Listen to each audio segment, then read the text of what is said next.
Well, good evening, everybody. We right to go. Governance, are you ready? IT, are you ready to go? We are good to go. Good evening, councillors, members of the gallery, and particularly to family and friends and supporters of our councillors and particularly new councillors here tonight. Welcome to all of you. We don't have any formal speakers tonight, so I'm assuming you're here for your family and friends. Love to see you here, and of course for those of you who are watching at home. I have great pleasure in declaring the first meeting of the third term of the Northern Beaches Council term officially open. And as a sign of respect to the traditional owners, I'd like to start tonight's proceedings by acknowledging the traditional custodians of the lands of elders past and present on which we celebrate today, and other Aboriginal people who may be present. Now, councillors, a wise person once said to me that CEOs make lousy mayors. It's therefore my intention to vacate this chair as soon as possible. But before doing so, I do have a couple of duties that I must officiate over, starting with officiating the taking of oaths and affirmations. Now, councillors, you've all been briefed on this very solemn part and first role that you have as councillors. You can't actually participate in any council meetings until you have given your oath or affirmation. So we're going to start with that part of the process, and then we will move into the rest of the meeting. When your name is called out, I'm going to ask you to go to the lectern to deliver your affirmation or oath. Please, of course, make sure the microphone's on and you're speaking into the microphone. The camera will be on you, so smile. We have council's photographer who will take a photo, and welcome Kim and Dale from the media. If you also would like to take a photo as councillors are giving the oath and affirmation, you're most welcome to do so as well. For the gallery, we will have all of those photos available very shortly after. So without further ado, I will go around the table just in the order that you're sitting. So Councillor Hines, could I invite you to move to the lectern to give your oath or affirmation? And maybe just wait for the photographers to be ready for you.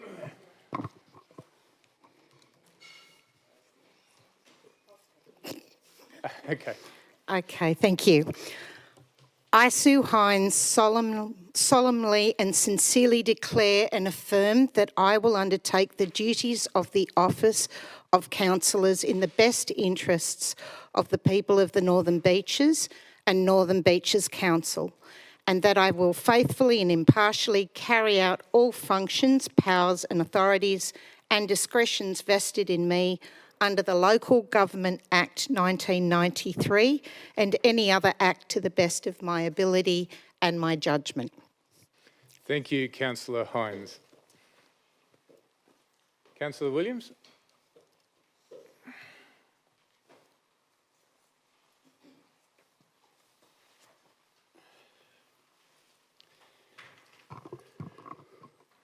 I, Jody Williams, solemnly and sincerely declare and affirm that I will undertake the duties of the Office of Councillors in the best interests of the people of the Northern Beaches and Northern Beaches Council, and that I will faithfully and impartially carry out the functions, powers, authorities and discretions vested in me under the Local Government Act 1993 or any other act to the best of my ability and judgment. Thank you, Councillor Williams. Councillor Hendrick.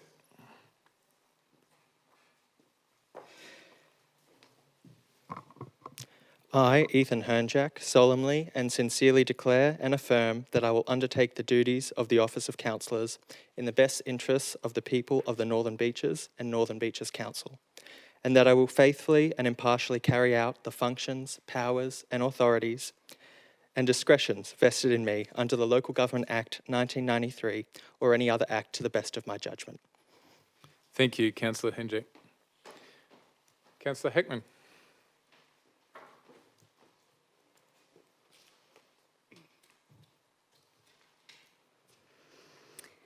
I, Jolene Hackman, solemnly and sincerely declare and affirm that I will undertake the duties of the Office of Councillors in the best interests of the people of the Northern Beaches and Northern Beaches Council, and that I'll faithfully and impartially carry out the functions, powers, authorities and discretions vested in me under the Local Government Act 1993 or any other act to the very best of my ability and judgment. Thank you, Councillor Heckman. Councillor Beauchard.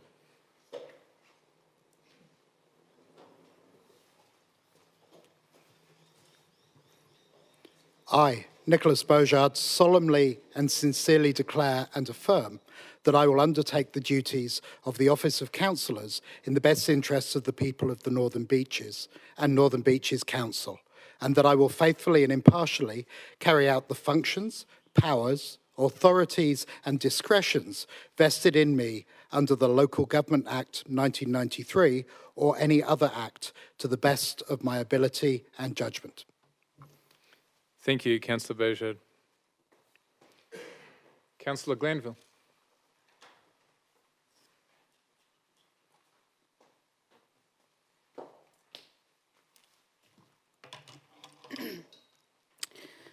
I, Kristen Glanville, solemnly and sincerely declare and affirm that I will undertake the duties of the Office of Councillors in the best interests of the people of the Northern Beaches and Northern Beaches Council, and that I will faithfully and impartially carry out the functions, powers and authorities and discretions vested in me under the Local Government Act 1993 or any other act to the best of my ability and judgment.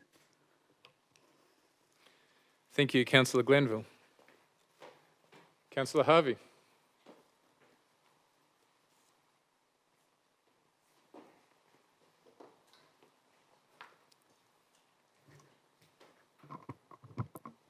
I, Bonnie Harvey, solemnly and sincerely declare and affirm that I will undertake the duties of the Office of Councillors in the best interests of the people of the Northern Beaches and Northern Beaches Council, and that I will faithfully and impartially carry out the functions, powers, authorities, and discretions vested in me under the Local Government Act 1993 or any other act to the best of my ability and judgment. Thank you, Councillor Harvey. Councillor Grattan.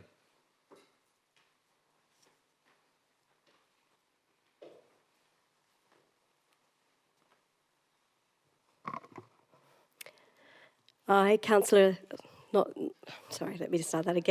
I, Sarah Grattan, solemnly and sincerely declare and affirm that I will undertake the duties of the Office of Councillors in the best interests of the people of the Northern Beaches and Northern Beaches Council, and that I will faithfully and impartially carry out the functions, powers, authorities and discretions vested in me under the Local Government Act 1993 or any other act to the best of my ability and judgment.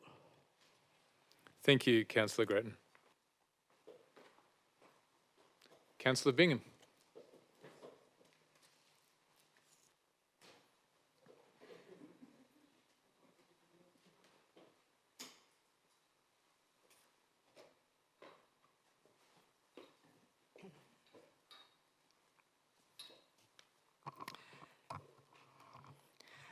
I, Candy Bingham, solely and sincerely declare and affirm that I will undertake the duties of the Office of Councillors in the best interest of the people of the Northern Beaches and the Northern Beaches Council, and that I will faithfully and impartially carry out the functions, powers and authorities and discretions vested in me under the Local Government Act of 1993, or any other act to the best of my ability and a judgment. Thank you, Councillor Bingham. Councillor De Luca.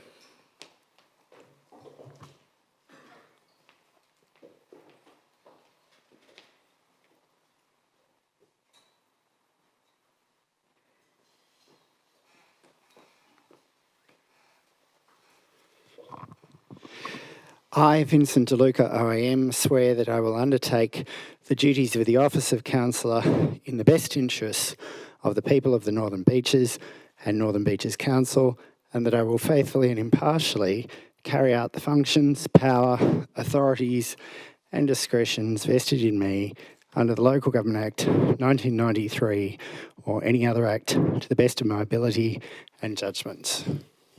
Thank you, Councillor De Luca. Councillor Gilton.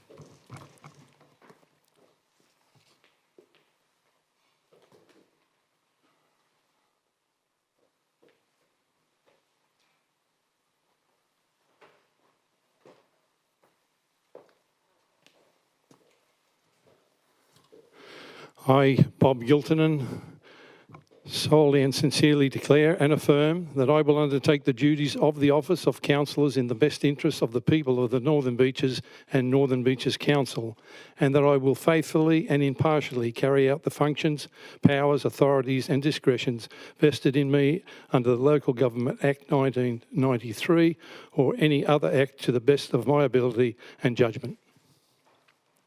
Thank you, Councillor Giltonen. Councillor Robins.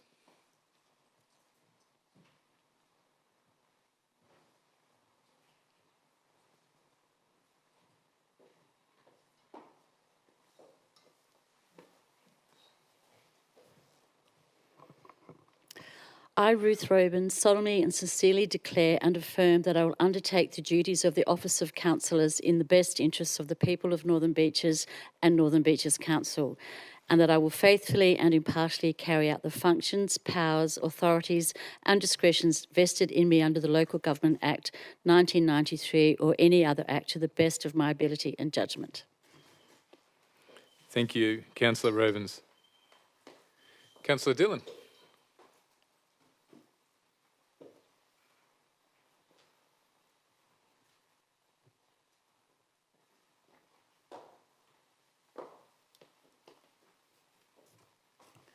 I, Rowie Dillon, solemnly and sincerely declare and affirm that I will undertake the duties of the office of councillors in the best interests of the people of the Northern Beaches and Northern Beaches Council, and that I will faithfully and impartially carry out the functions, powers, authorities and discretions vested in me under the Local Government Act 1993 or any other act to the best of my ability and judgment.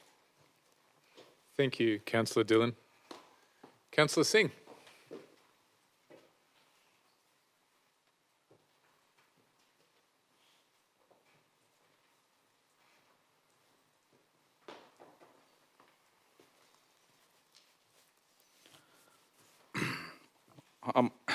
I, Mandeep Singh, swear that I will undertake the duties of the office of the councillors in the best interest of the people of the Northern Beaches and Northern Beaches Council, and I will faithfully, impartially carry out the functions, power, authorities, and jurisdictions vested in my under the Local Government Act 1993 or any other act to the best of my ability and judgment.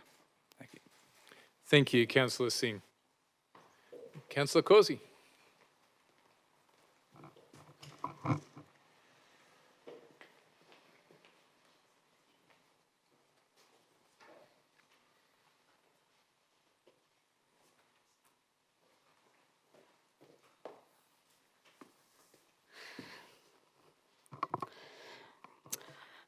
I, Miranda Causey, swear that I will undertake the duties of the office of councillors in the best interests of the people of the Northern Beaches and Northern Beaches Council, and that I will faithfully and impartially carry out the functions, power, authorities and discretions vested in me under the Local Government Act 1993 or any other act to the best of my ability and judgment.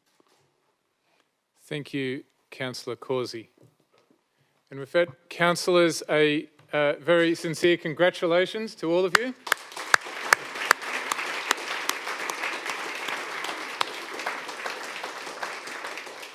You now have the power to resolve any motion consistent with staff recommendation.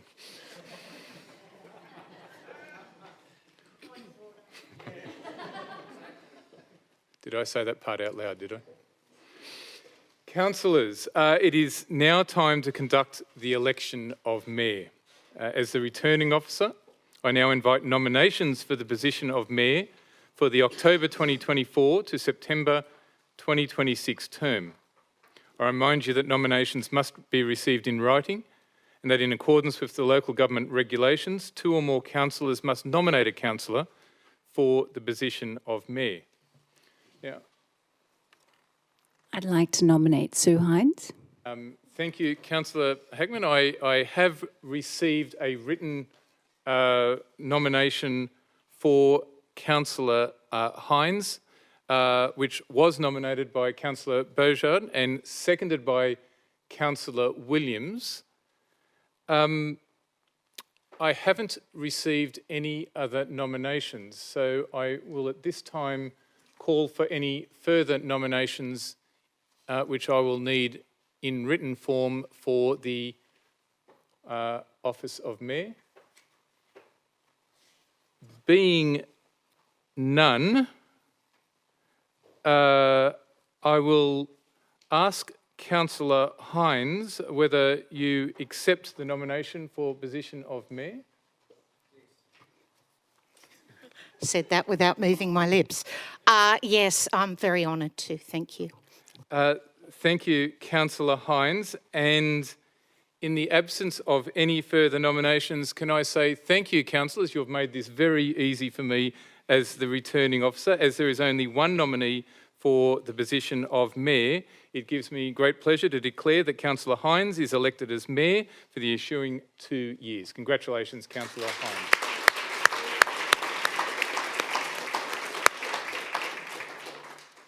Councillors, I have one final duty before I adjourn the meeting for some photos and congratulatory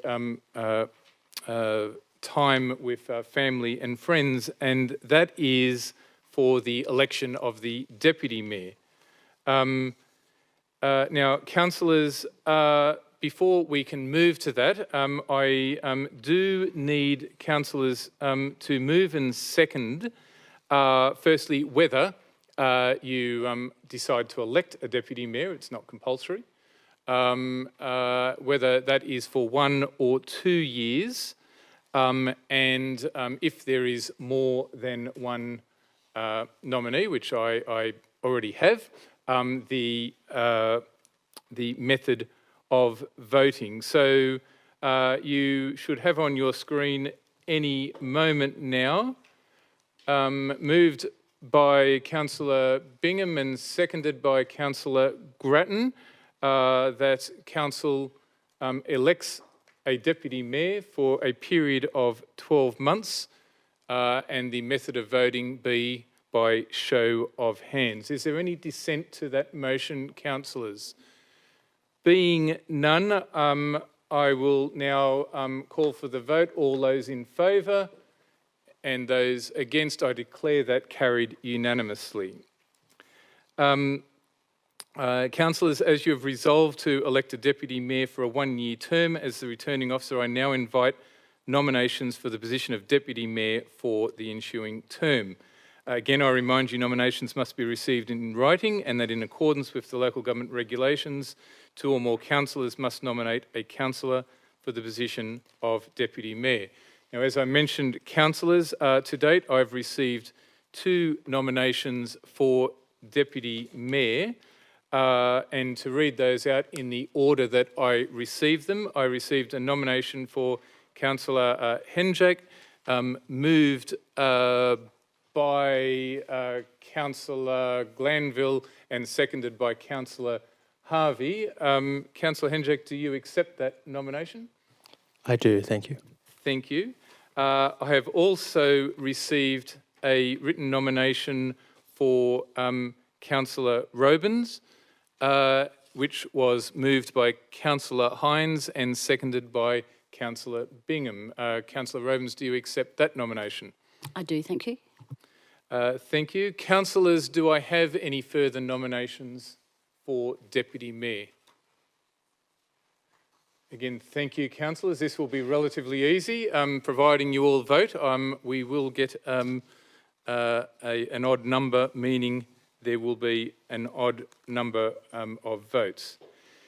Councillors, I am now going to ask you to raise your hand and keep your hand raised if you are voting for Councillor Henjak for the position of Deputy Mayor.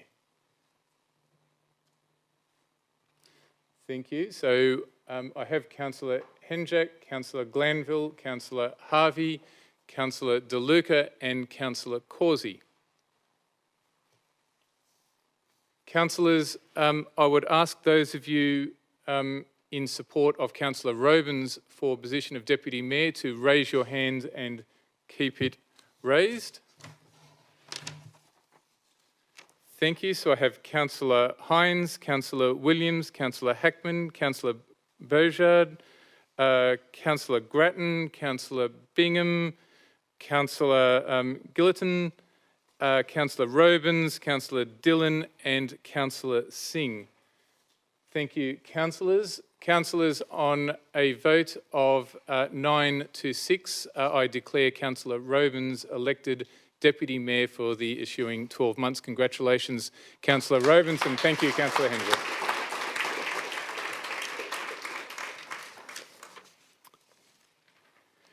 Councillors, thank you again. I will now adjourn the meeting for approximately 15 minutes to allow the photos to be taken of the group and of the Mayor and Deputy Mayor. Ladies and gentlemen in the gallery,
Okay.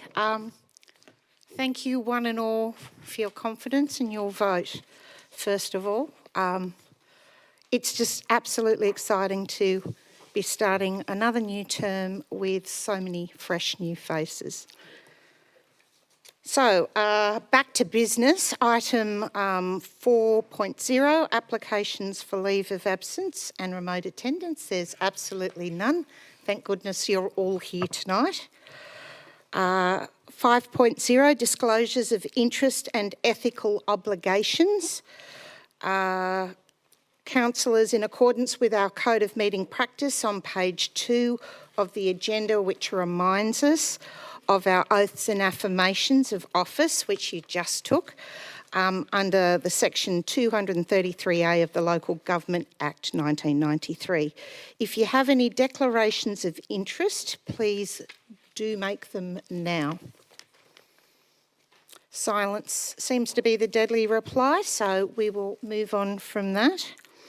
We have no public address tonight, so thank you very much, public, because we have so many new faces here at Council.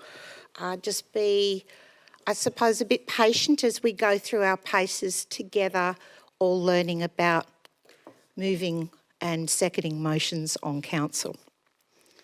So, councillors, we now will move to items by exception. I would ask you to be mindful of whether it is absolutely necessary to call out an item of the officer's recommendation if it is sound. So, firstly, may I have a mover and a seconder? Moved by Councillor Grattan, seconded by Councillor Hernjack.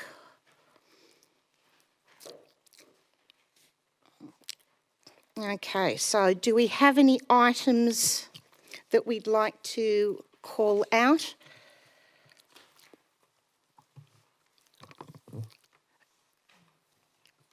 Councillor Hernjack.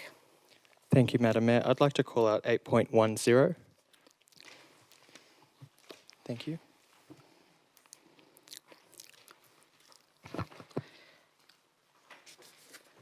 Councillor Causey.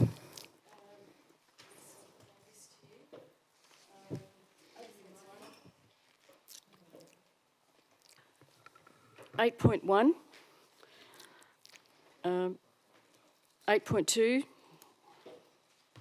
8.8, 8.9 and 8.10, but Councillor Hernjack's already called that. So 8.10 is already called out, so that one cannot exist.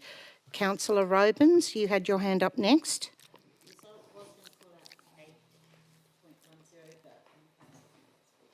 Okay. Green. Yep, okay, try again. I was going to call out 8.10, however, Councillor Hernjack's called that out. So. Okay, thank you. Councillor Glanville. I think we need to call out 8.3 in order to insert some names into it.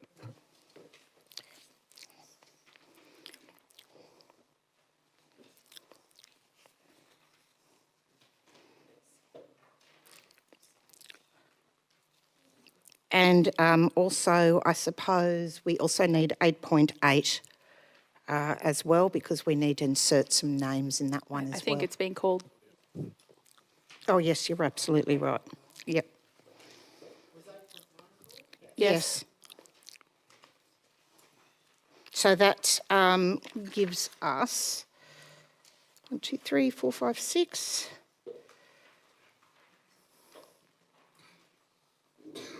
Okay, for the rest of those, we're happy with the items on the screen?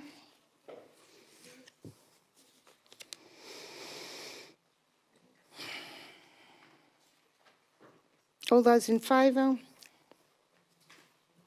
Declare that carried. Thank you.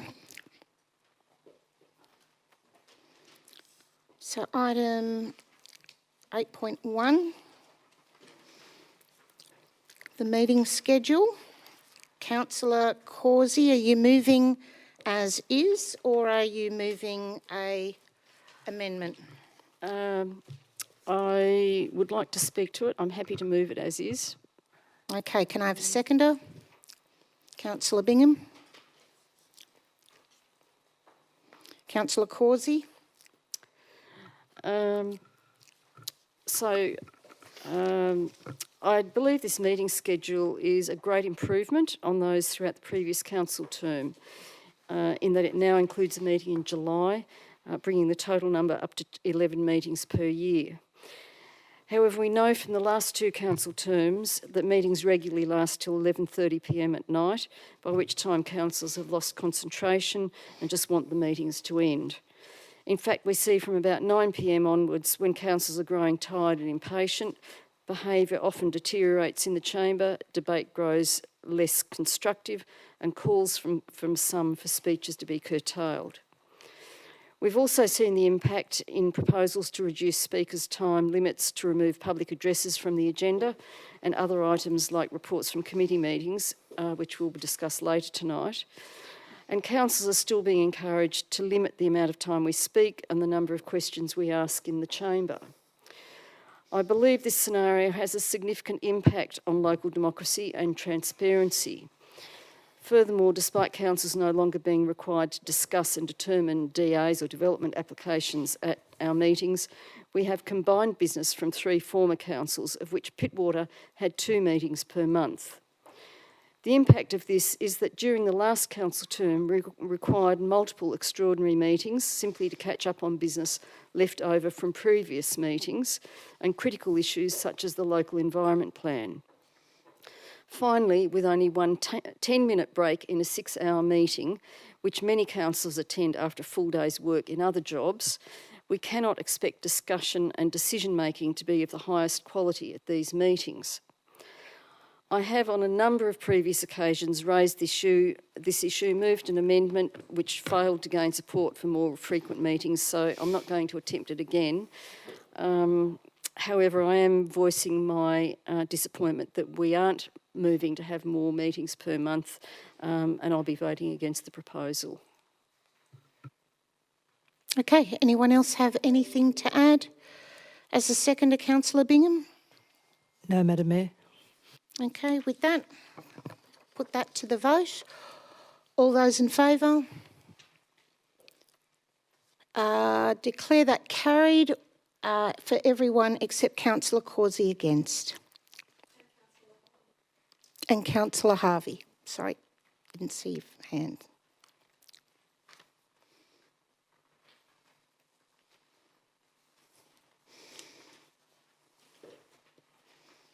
.2, just waiting for governance to catch up. Okay, thank you.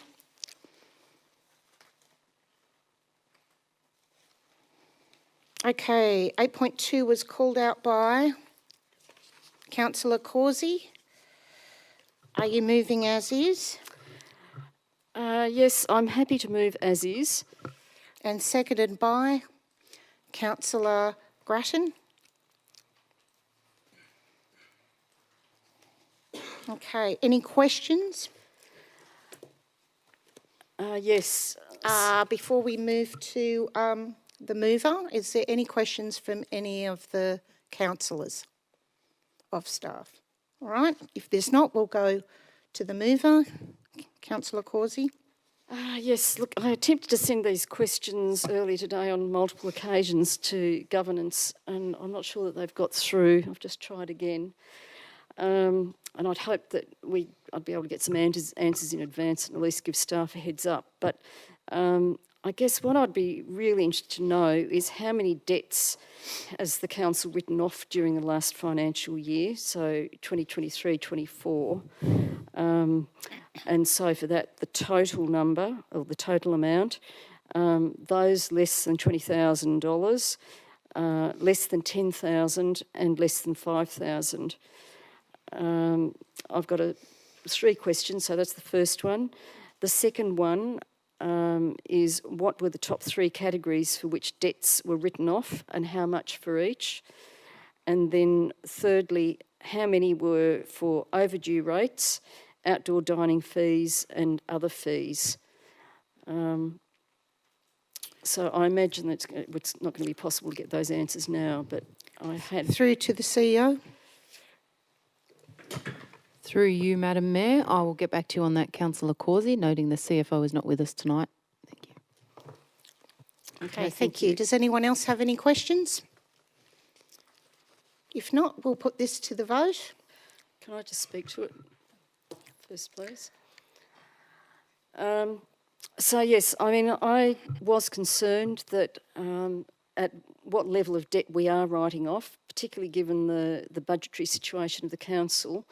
And I guess I would have liked to have been able to see those figures before we went ahead with voting on this motion. But given the situation, I think we just need to go ahead anyway. So, so I'll support the motion as is.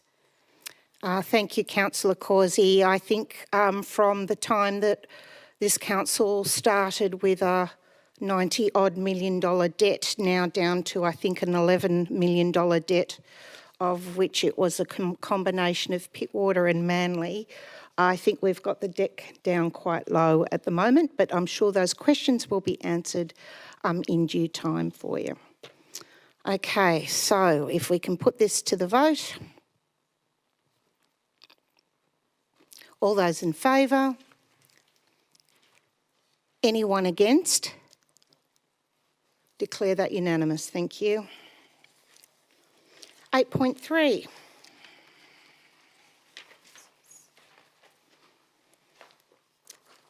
Establishment of the performance review panel for our CEO. This is something that we have to do at the beginning of every council to make sure that we have a panel of people for the panel for the CEO and to review his performance. Moved by everybody. Councillor Glanville, seconded by Councillor Hackman.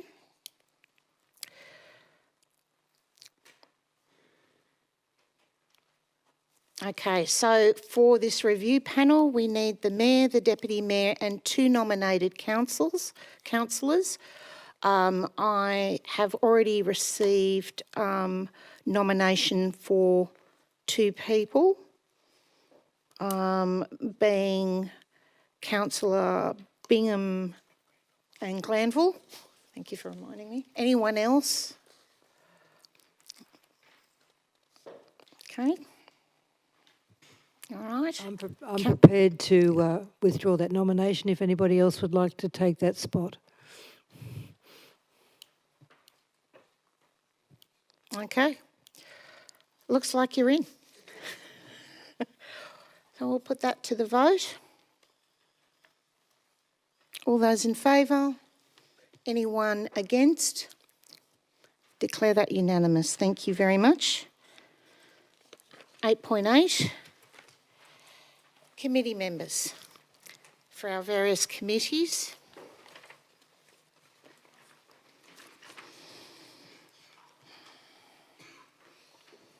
I've already put forward a list from what I could understand of who would like to be on a committee, though I'm open if anyone else wants to alternate. If we put the list up, you'll see that I will sometimes have put a councillor and an observer.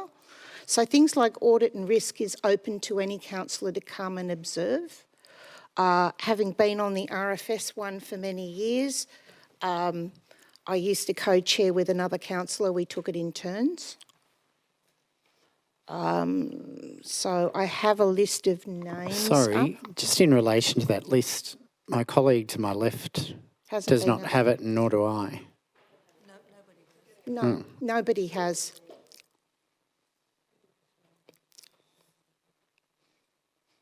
But happy to put forward up the list and see if anybody wants to be added to something. So that's why, for example, in the traffic committee there, I've got Councillor Beaujard who said he wants to be on the traffic committee, but Councillor Hearn-Jack has also said he'd like to come along as well. So I've suggested he can come as an observer.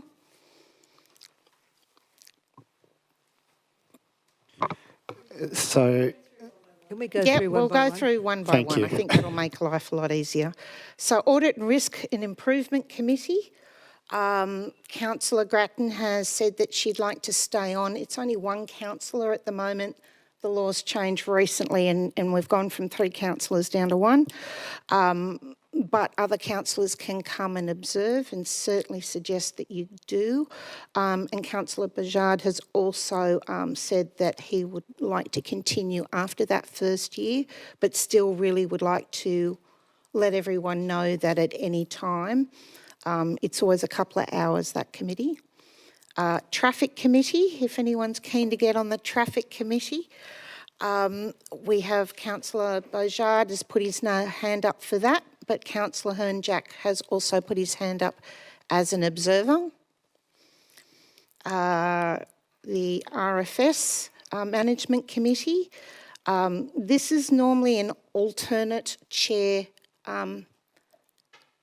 partnership. So I kind of feel uncomfortable one person being chair, another as a member. It's actually co-chair, both of them. And Councillor Causey as an observer. Currawong State Advisory Committee, Councillor Causey and Councillor Dillon as an observer on that one.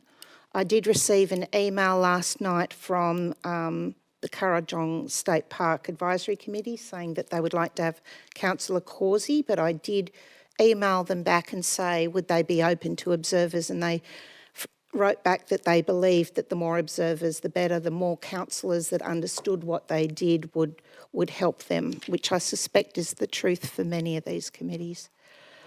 Manly Ringo War Memorial State Park Advisory Committee. I'd like to nominate Councillor Giltinan as the only war veteran here.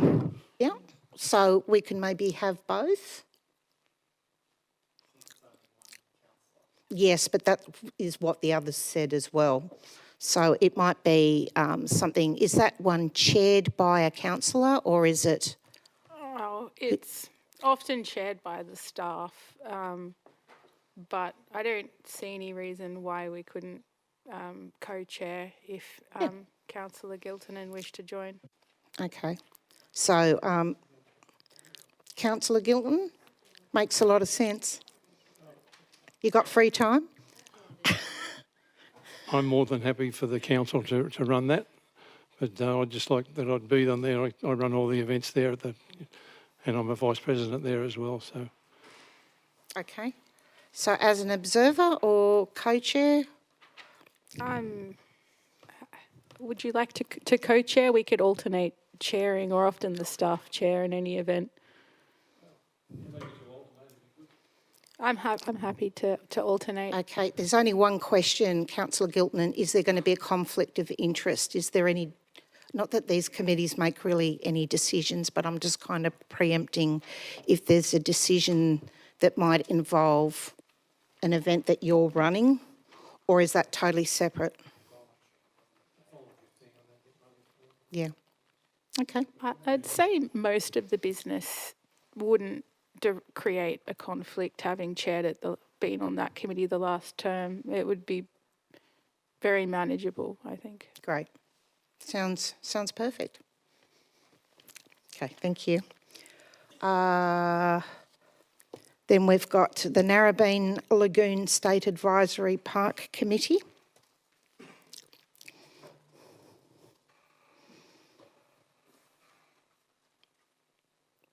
We're happy with that? No problems. The PCYC Advisory Committee, Councillor Robins and Councillor Harvey working together. Committee of the Friends of the Bible Garden Memorial. Councillor Dillon? Okay, happy with that? Okay, the Community Safety Advisory Committee. Okay, so if so that's got a councillor from every ward as a representative is the idea of this, but Councillor Hackman would now like to change with Councillor Bojard. All right. And I'd like to nominate Councillor De Luca for that position. And I'd like to nominate Councillor Singh for the Pittwater representative. Okay, so on this one, because it's such a big committee, cast of thousands, but close to 30 on this very interesting committee. We might end up, since we've got 2 nominated, so we can't really take any more because we've already got representatives of state, federal. Police is definitely one of the main things there, but also the various community groups and youth and seniors and drugs and alcohol and the whole lot. So they're all there. So on this, I have to say we need to have 1 representative. And I note that Councillor Robins is already on several other committees, and neither Councillor Singh nor I are on any other committees. Okay, so Councillor Robins, how do you feel? Would you like to step down, or do we go to a vote on this?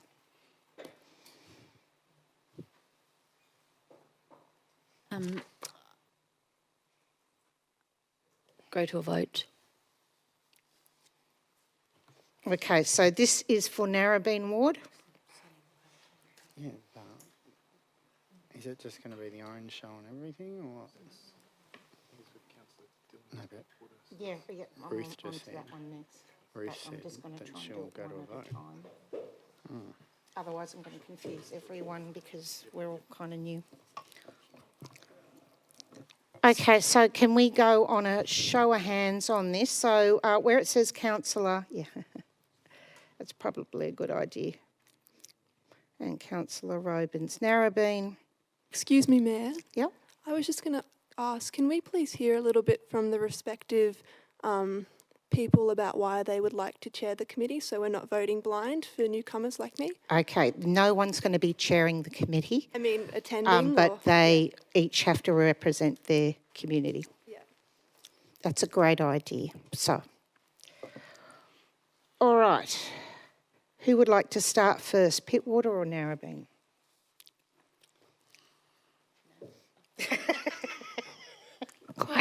Quite happy to go first. All right, so we're just going to keep this short and sharp about why you would make a good representative for the Pittwater community on the Safety Committee.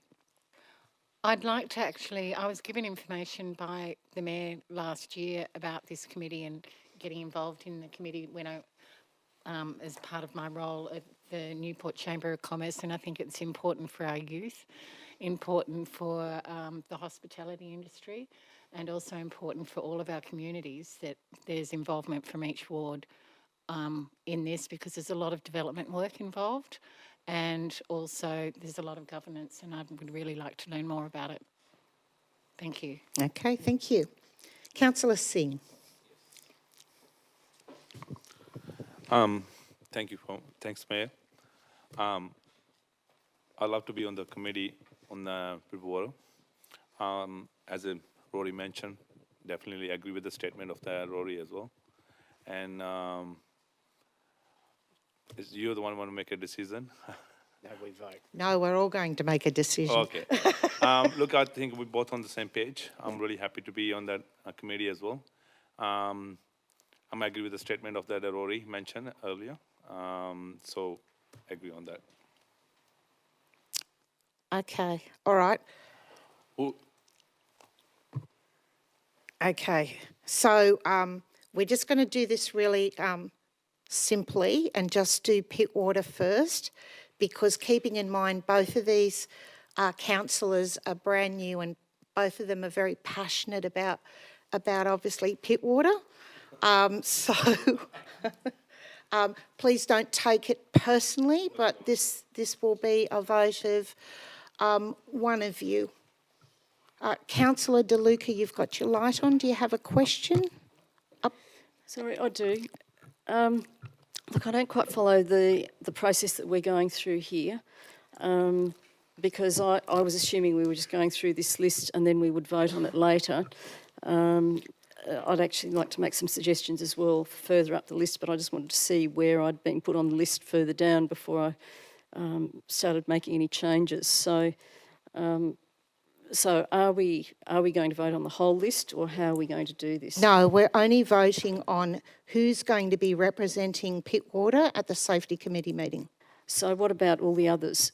That's why I've been going through them one by one. Well, sorry, These I are didn't people who have already put up their hands, just like when you phoned me up and told me where you wanted to be and others wanted to be. Well, sorry, I've tried to keep everyone as happy as I possibly could. Okay, because I would have liked to have had a discussion about one of them, but I was just waiting to see what the layout was where people had ended up positioned on the list. So it's not clear to me that that was made, or certainly wasn't made clear at the start of the of this item. Okay, so what we can do is debate about it all later. Let's just agree on the names on the list first. Okay? All right, so both of you put forward a very passionate plea and passionate for your communities. So councillors, weigh up who you would like to have representing Pittwater Ward at the Safety Committee meeting. So all those in favour of Councillor Singh, please put your hand up. We have Councillor Glanville, Councillor Harvey, Councillor DeLuca, Councillor Giltinan and Councillor Singh. I didn't see, sorry, your hand, Councillor Causey. Was it up or down? No, it was not. Okay. All those in favour of Councillor Dillon? Councillor Williams, Councillor Hernjack, Councillor Hackman, Councillor Bajard, Councillor Grattan, Councillor Bingham, Councillor Dillon, Councillor Causey, Councillor Robins and myself. So declare that carried, and apologies. I'm sure they'll be sharing amongst the councillors anyway. All right, so that's Pittwater. Next one up is Narrabeen. So going back to what Councillor Harvey mentioned earlier, because of course the councillors are starting to get to know each other, this is going to be between Councillor Robins and Councillor DeLuca. Yes? Sorry, yeah, just making sure. All right, so Councillor DeLuca, would you like to go first? Thank you, Mayor. I served on the Community Safety Committee in the last term of council. My background professionally has been in community services in my professional life. I'm very familiar with the issues in the Northern Sydney region, let alone Northern Beaches. Very passionate, strong network, feel I can contribute and work alongside the community representative for Narrabeen Ward and others. I think to Councillor DeLuca's point, the committees I'm on are included as the Deputy Mayor role, which is a 12-month role. These are to the PCYC and Community Safety are for the term of the council, so 4 years. So I'm really only on for that length of time for the two committees. Okay. Councillor DeLuca. Thanks, Madam Mayor. I've been extensively involved with youth and various other welfare work since 10 years of age, and was awarded the Order of Australia at 21 years of age for outstanding service to youth and the community. I was the founding delegate to the National Youth Suicide Prevention Conference in 1997 and have been the delegate to the National Suicide Prevention Conference ever since. I've also been extensively involved with youth welfare through being president of the Cool Youth and Community Centre for over 25 years, and extensively involved with domestic violence prevention and drug and alcohol prevention. Every year since 2007, I've single-handedly organised the Parliament's fundraiser for fundraising for refuges across the state, raising over $1.6 million. In addition, I've also attended the National Council on Drug and Alcohol Prevention to hopefully bring about a more tolerant approach, particularly with regard to treating that issue as a health issue and not a criminal issue. In relation to mental health in general, I've been a campaigner for many years in relation to youth mental health, as well as the needs of domestic violence victims in mental health who unfortunately are now routinely being arrested instead of being given the opportunity of mental health services. And I've led through this council several motions advocating for better youth mental health services on the Northern Beaches. But that goes to Warriner as well and across the state. Okay, thank you. So you've heard both cases now. All those in favour will go in order of what we received them. All those in favour of Councillor Robins, if you could raise your hand. Councillor Williams, Councillor Hackman, Councillor Bourgeard, Councillor Harvey, Councillor Grattan, Councillor Dillon, myself and Councillor Robins. All those for Councillor DeLuca, Councillor Hernjack, Councillor Glanville, Councillor DeLuca, Councillor Giltinan, Councillor Singh and Councillor Causey. I got no idea. I'm abstaining from this vote. You're abstaining from this vote?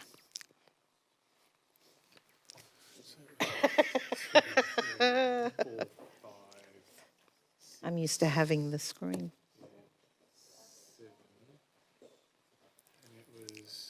What's the bet at 7 all? 2, 3, Oh no. 4, 5, 6, 7. Guess what?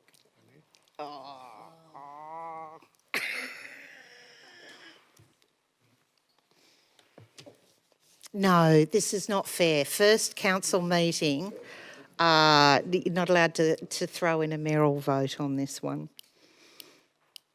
Given that it was fairly split, surely that's an argument for it to be a code situation.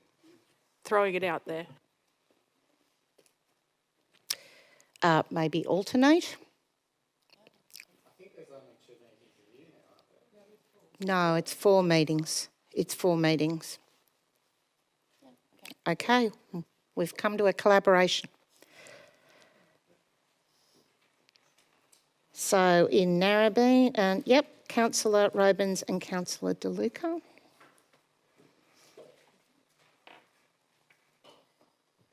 So the Business and Industry Stakeholder Committee. Could I please nominate Councillor Singh?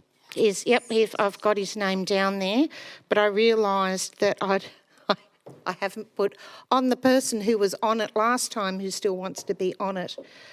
And that's Councillor Grattan. Very much like the earlier Currawong State Advisory Committee, I believe the more councillors that are interested, the better. So I'm very happy for... Excuse me, Madam Mayor. Yep. I'm also happy to rescind my offer this time Okay. to make space for Councillor Grattan. Yep. You happy to...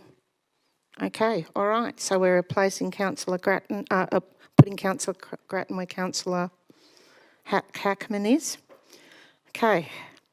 We've got an agreement on that one. New South Wales Metro Public Library Association. Councillor Williams. No one else knocking down the door for that one. Sydney Council Coastal Council Group. I've had the joy of being on that one before. We've got Councillor Causey. Does anyone else want to be on that? I hear that at the moment it's still Zoom and online, but in my day when I was on that committee, we used to meet at different coastal councils around Sydney. Okay, Councillor Causey, it looks like you're it. Can I inquire how frequently that committee meets, please? Never mind. Okay. Then we've got the Nature for Northern Beaches Trust. I've got there the Mayor, Councillor Glanville and Councillor Harvey down for that one. No one else is knocking on the door for that one. And then we've got Events, Grants and Sponsorship Panel. Could I please nominate Councillor Giltinan?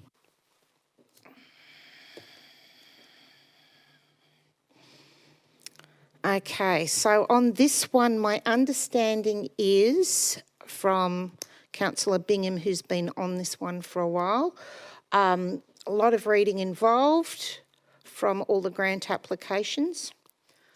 How often do you meet?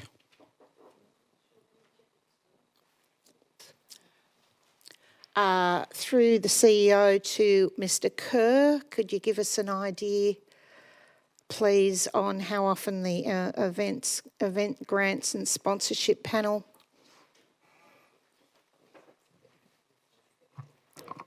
Through you, Mayor, the panel meets, it's convened whenever there is money that comes back into the budget for it.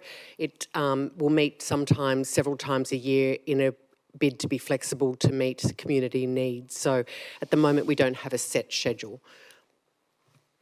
Sorry if that is confusing. Well, that's as clear as mud, but it obviously is a couple of times a year. But from my understanding of it is that when the applications come in, there's a lot of reading involved. Then, of course, there's meetings of setting the applications against criteria, which gets narrowed down so that the lucky winners of sponsorship and grants are involved. So if you're happy with that, would a third councillor help, or should this be an either or?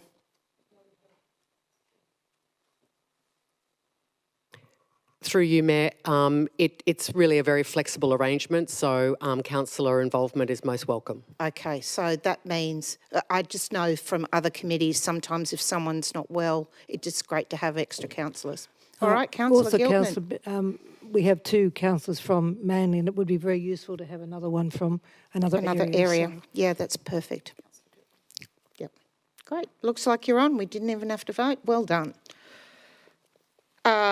Okay, so Councillor Causey, would you like to express your thoughts? So I would just like to return to the RFS committee. I have a particular interest in this one because... Which one? Sorry, could you... The Rural Fire Service Bushfire Management Committee. Yep. I have a particular interest in this one because my ward is extremely bushfire prone. I've also been very involved over the last term in basically issues to do with bush regeneration and bushland management. So whilst I'd be very happy to work with Councillor Hackman and Councillor Williams, I would really like to actually be on the committee as a co-chair. And I think it would be useful to actually have a councillor who has an experience from at least one term to be on that committee as a chair.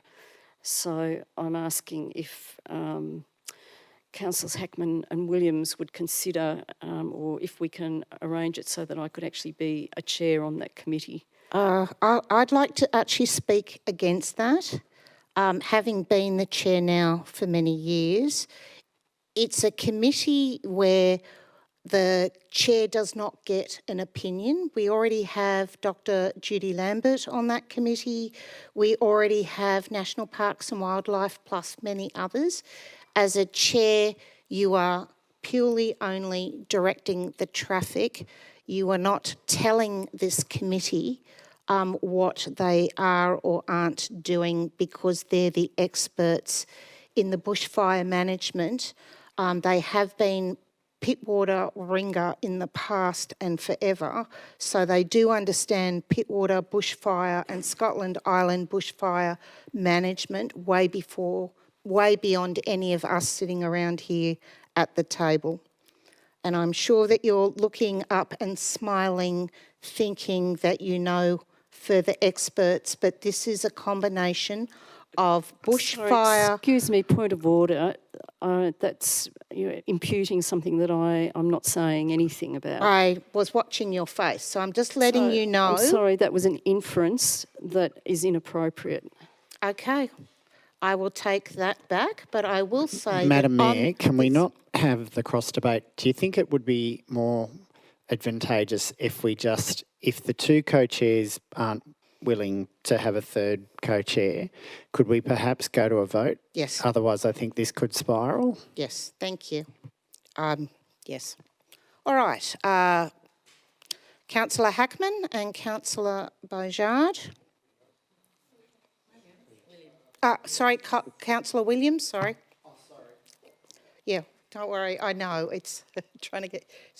Are you happy to have a third person on your committee as a co-chair?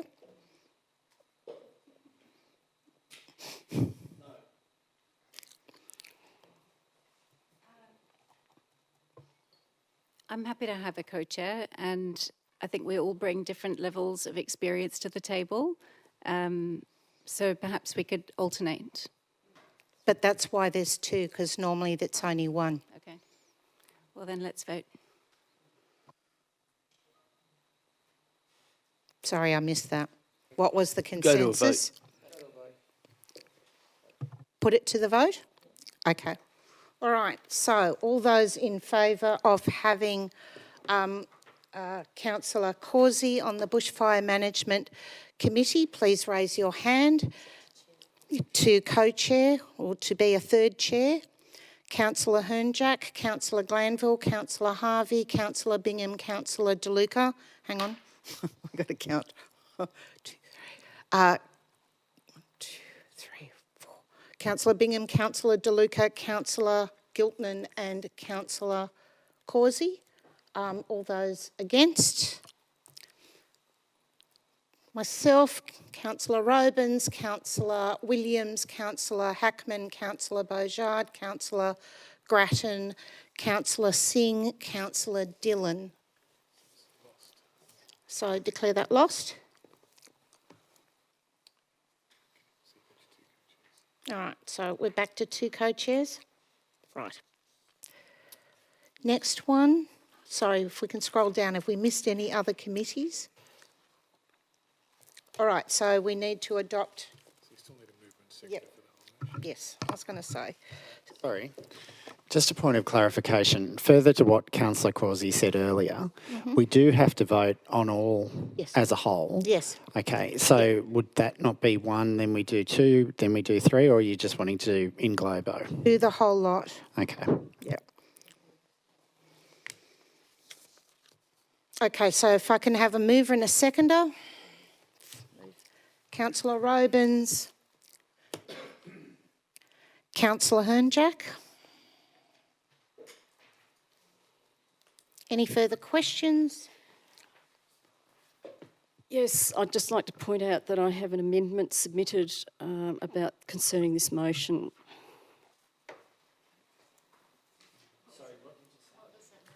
I have an amendment submitted concerning this motion.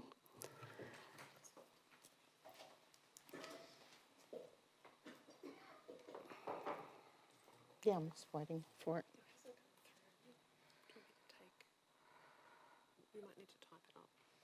Okay. So, sorry, I've while actually we're... sent this through multiple times. I don't know why it's gone through, hasn't gone through.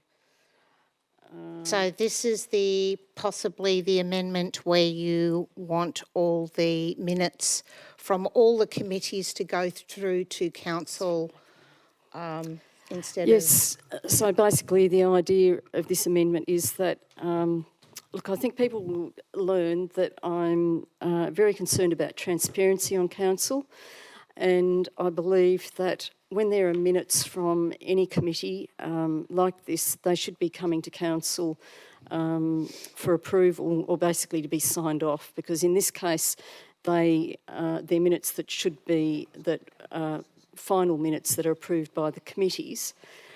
The actual terms of reference that we've been provided in the attachments don't actually provide for any definitive way of presenting the minutes to the council. There at the CEO's basically wish. The CEO suggested they would be included, that the draft minutes would be included in the in the council bulletins each week, but those draft minutes are not the final minutes.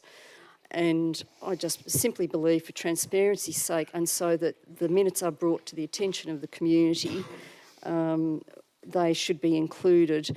They should be passed through the council agenda at meetings. And I don't think that's a significant issue anyway, because they're generally passed by exception, so they don't take any time to pass. But it's simply alerting councillors to the fact that these minutes have come to the council. Sorry, Can I just finish? I'm almost finished. we just need a mover and a seconder, and then I think this is already done in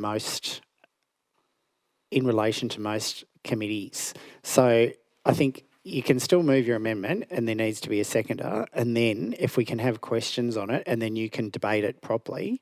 But I was under the apprehension that in the past council, or certainly previous councils, we have had Community Safety Advisory Committee minutes. We have had events. We've had traffic. What else? I thought it was only with external ones that we haven't.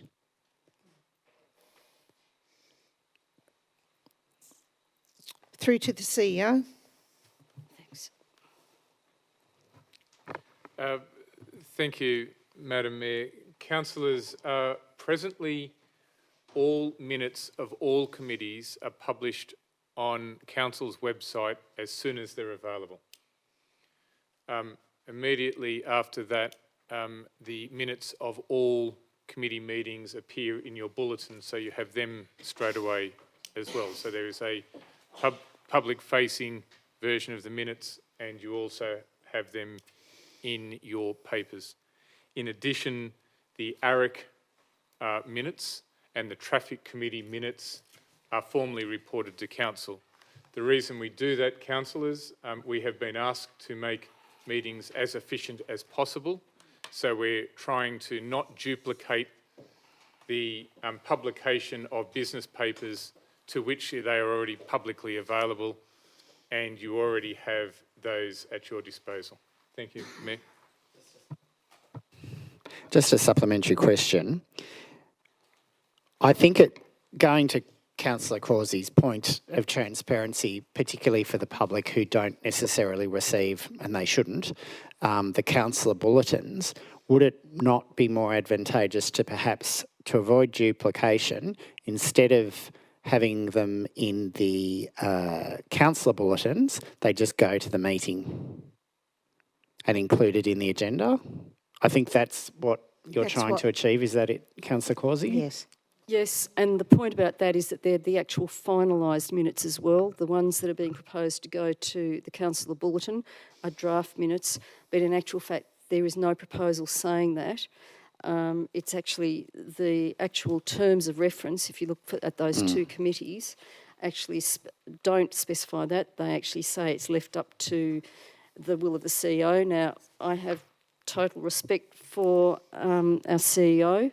However, I don't think it's good practice or good governance that we leave it in that situation, and particularly when it takes no time at all. These things are usually passed by exception, but it simply alerts councillors to the fact that these committees stand, and they are there then for the community, to alert the community as well, and it is possible then to discuss them if there are issues in regards to them in the council meeting as a result, it doesn't happen very often, but I know I've asked a question about those minutes in the past.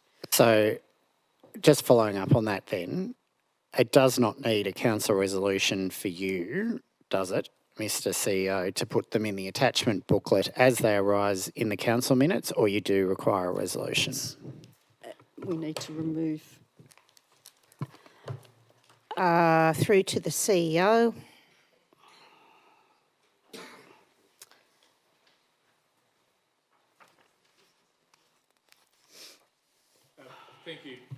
Thank you, Madam Mayor. Councillors, if it is the collective will of Council to put the minutes formally to a council meeting as well, we will adjust the terms of reference of each of those committees so that they return to the council meeting I understand that presently the terms of reference for a number of those committees to which the minutes go onto the website and into the bulletin, that's the end of the matter, but we can review that if, Madam Mayor, that is the collective view of the council.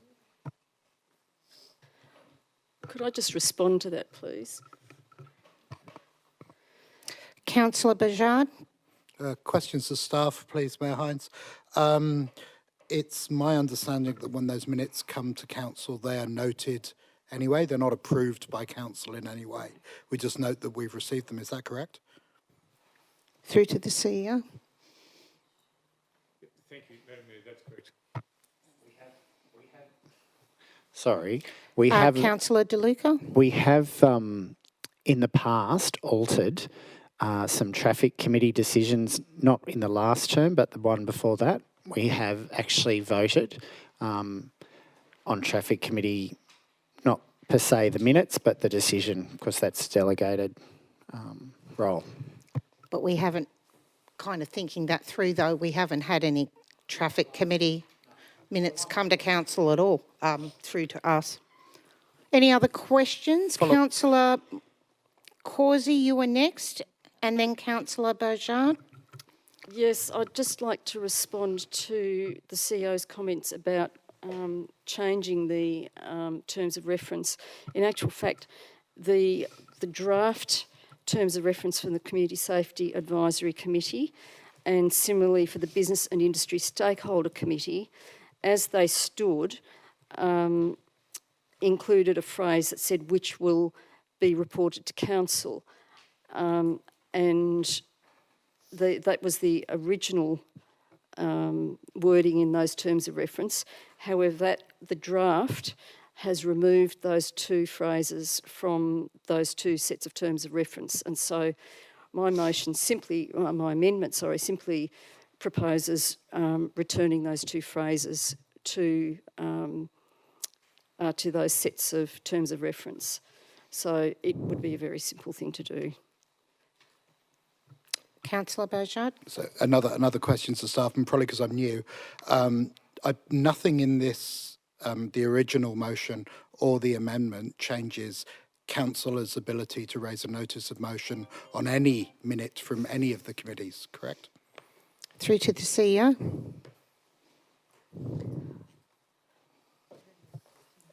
Through you, Madam Mayor, that's correct. Councillor Grattan. Just a point of clarification, would the minutes still be reported on the website and be publicly available? Through you, Madam Mayor, yes, they would. They'll continue to be published that way.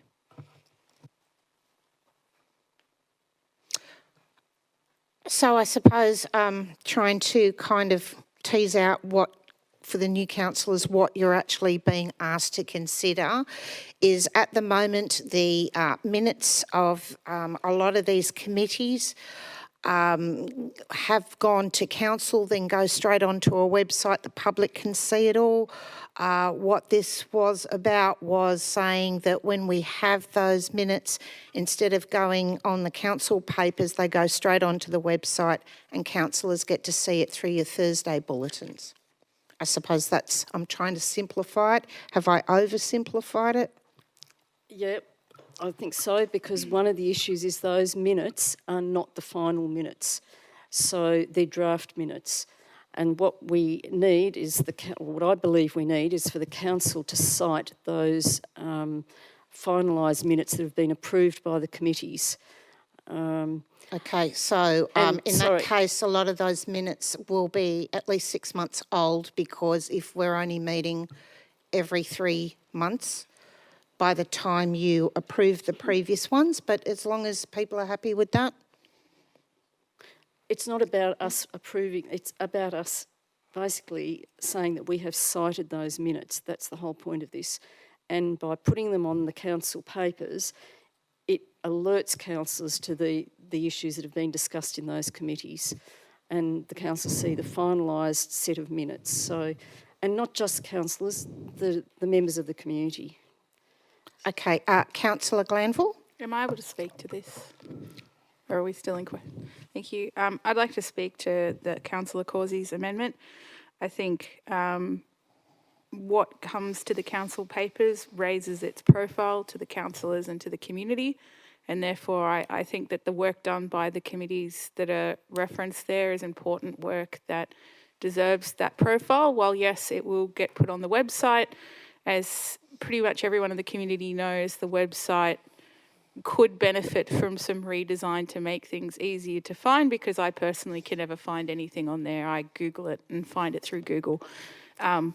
I think that while yes, the councillors do get a councillor bulletin, with utmost respect to my colleagues past and present, I do find that councillors more consistently and diligently read what's in the papers than what's in the council bulletin, and that has at times become evident when councillors have been unaware of things because it's been in the bulletin with a somewhat cryptic heading that didn't draw their attention to it. So I speak in favour of them going into the papers. I think that other than in rare instances where there is something important or controversial, they generally pass through exception and don't increase any amount of time the meeting takes. Conversely, where we have pulled them out, it's allowed for an important discussion to take place on whatever the topic was in those papers. Okay, great. Any other questions? So is Councillor Glanville seconding the motion, the amendment? Looks like we've got a seconder.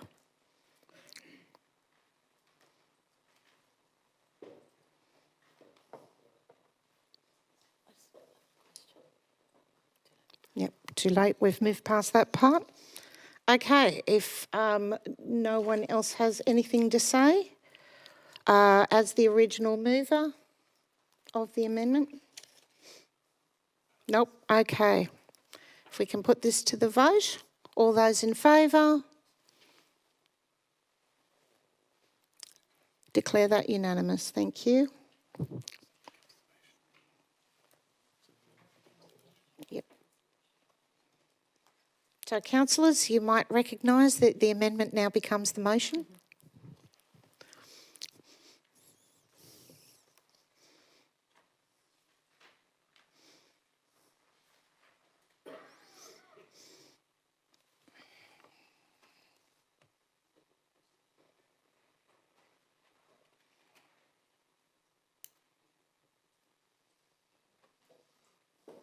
Okay, so because we've already all had a bit of a chat on it, how about we just put this to the vote? All those in favour? Unanimous, declare that carried. Next one, item 8.9.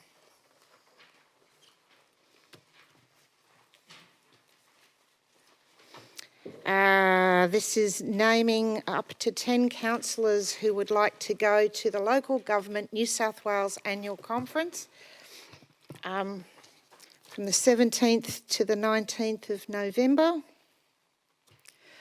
A great lot of fun every conference it is. There could be a conflict of interest with our CEO in me saying that. However, we need up to 10, doesn't have to be 10. And I just realised I already have some names, but please put your hands up, and that gives me a better idea.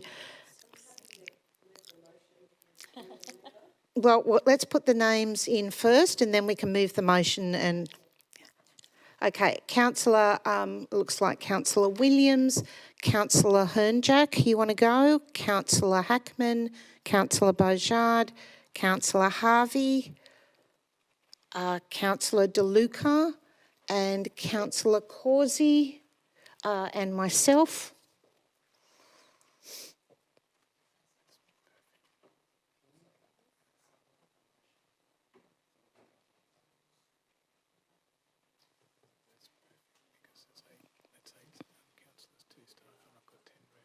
Okay. All right, and just to, I'll move it. And who would like to second it? Councillor Robins.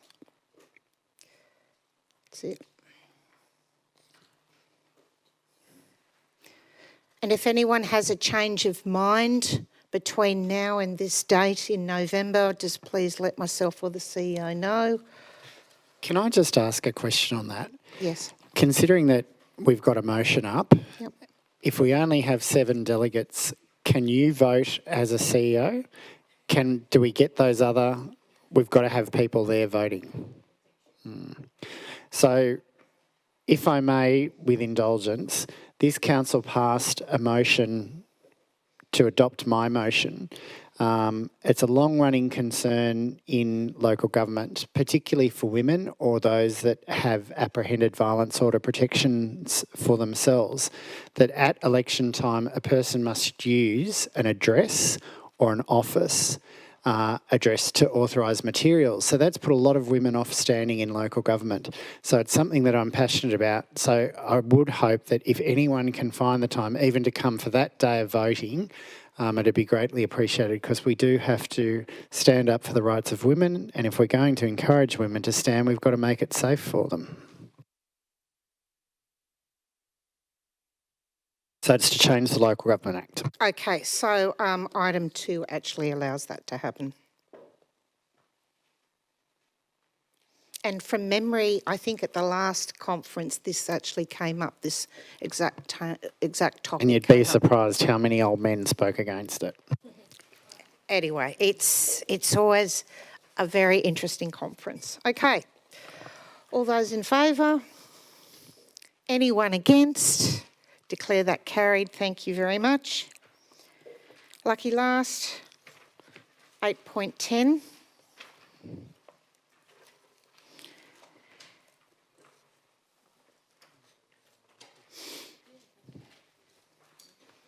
Can I have a mover and a seconder?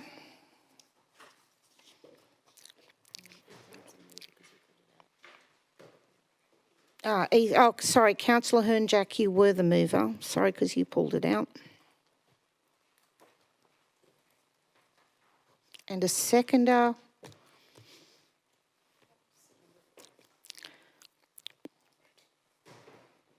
Councillor Causey. Okay, here we go. Questions of the staff. Sorry though, can I just clarify, are you moving it as printed or are you moving alternate words? I would like to move it with Councillor Causey's amendment if possible, please.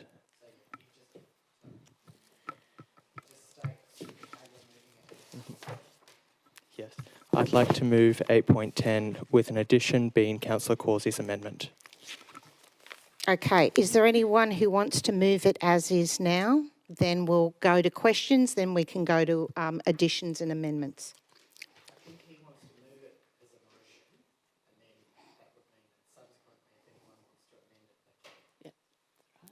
Yeah, absolutely, but also understand that that is a very long amendment from my understanding, which may defeat the purpose of having something that we can actually just start with and then amend. I might ask Councillor Causey, I have a shorter amendment specifically for clause 16.2. Would it be all right for me to move this motion with that amendment to begin with? That amendment is with governance. You might need to hang on to yours. We could use it later.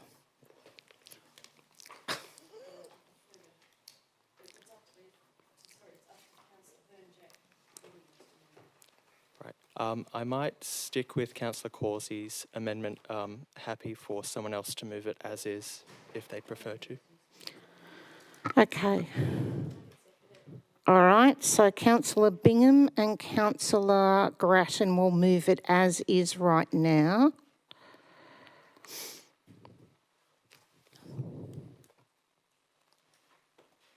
Right, now we can go to questions. Councillor Robins. Thank you, Mayor. Through you, Mayor, to the CEO. I just have a couple of questions. I just wanted to refer to the comment on page 45 that says, under the existing code, photographs are not permitted to be taken in the chamber without prior permission. And point 16.23, a person must not live stream or use an audio recorder, video camera, mobile phone, or any other device to make a recording or photograph before, during, or after the proceedings of a meeting of the committee of the council without prior authorisation of the council or the committee. Could you just clarify to the chamber what does getting permission or prior authorisation mean, please? Through you, Mr. CEO. Through you, Madam Mayor. So without prior permission, for example, we may have media present, and the CEO may permit media to take appropriate photos at a point in time of a meeting where it's appropriate. Conversely, you may have a member of the public or somebody with an interest in a report that's been tabled that may request that council consider it, and the council could move a motion to resolve to allow photography in the chambers at that time based on that particular request. Thank you. And the other question I have is, can you just clarify, is this a photo of the council, councillors in the chamber, a photo of the gallery, or all the above? Through you, Madam Mayor. The intent for any photography would be of the meeting taking place that's envisaged, and we wouldn't be anticipating people trying to take photos of private community members who may be attending the council meeting. Thank you. And just can you clarify what vicinity means, please? So the intent of, through you, Madam Mayor, the intent of this clarification was to indicate the chamber space. It is quite a strange, unique auditorium in the way that the setting is, but the definition of chamber would be this room where we're holding a meeting, as opposed to the hallway or outside or anywhere outside the building, which is not considered to be within the chambers. Okay, any other questions? I think I'll ask a question, only because I'm very aware we received a lot of emails as councillors from people who seem to have either misread or misunderstood what the code of meeting practice is. One of the things that seemed to cause a lot of constant concern for people was the fact that they believed that the mayor was the only person allowed to rearrange the agenda of a council meeting, and that seemed to be the intent. Through you, Mr. CEO, can someone explain clearly what the intent of that was? Through you, Madam Mayor, the existing provisions allow for any councillor to put forward a procedural motion to consider that the order of business is amended and changed, reflecting, for example, if there are community members sitting in the gallery to bring forward an item. This additional note is just that. It doesn't change that existing ability for any councillor to put forward a request for the council to consider changing the order of business. As the chair, you just also have the ability to put forward that that is appropriate on certain circumstances to change. It doesn't change any ability of councillors. So councillors who already can change the order and we vote on it, that stays exactly the same? Yes, Madam Mayor. Through a procedural motion, any councillor can put that forward. Okay. Councillor Bourgeard and Councillor Causey after that. Thank you, Mayor Hines. Just a couple of clarifications. In the new Code of Meeting Practice section, an item was added, 4.12, which talks about councillors not being permitted to submit a notice of motion with a complaint against the Chief Executive Officer or a member of staff. Could staff explain whether that's brand new, whether that's bringing us into line with the model code of practice, and whether or not there's an alternative method for councillors to complain about the CEO or a member of staff, please? Okay, through CEO to Ms. Loveridge. Through you, Madam Mayor. So there is an existing process. This is just aligning in terms of the model code. This is not a change or restriction, and the code of conduct would be the appropriate mechanism should there be any such complaints, and that's what councillors currently would be using and would be in the future as well under this method. Thank you. Okay, Councillor Causey. If we've finished questions, I'd just like no, I'm to just move still, my amendment, please. Yep. I have one other question. Anyone else have questions? Just so that we can move on. Okay, Councillor Robins, if it's a question. No, sorry. Oh, okay. All right. So it looks like we've got 2 amendments, possibly 3. Okay, Councillor Causey. So I've sent my amendments to governance. I just wonder if we could have them on the screen, please.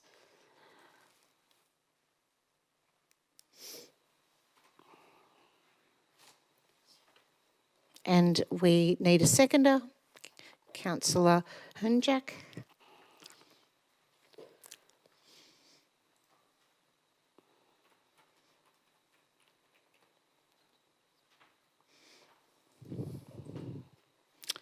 So, Councillor Causey, would you like to explain this?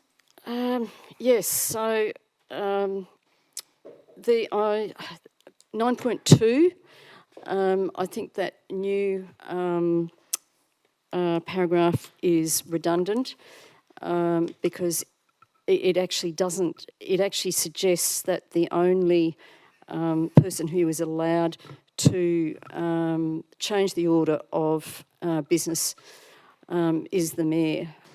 So, and I'm saying that as basically as a wordsmith. So I think that I'd like to see that removed because I believe that every councillor should be able to change that order of business. I think we all know when there are people in the gallery, we can work out, the councillors who are at the table will be well aware of who the people are and which motion that they're interested in. So I think that the individual councillors should have the right to put up a motion to change the order of business if need be.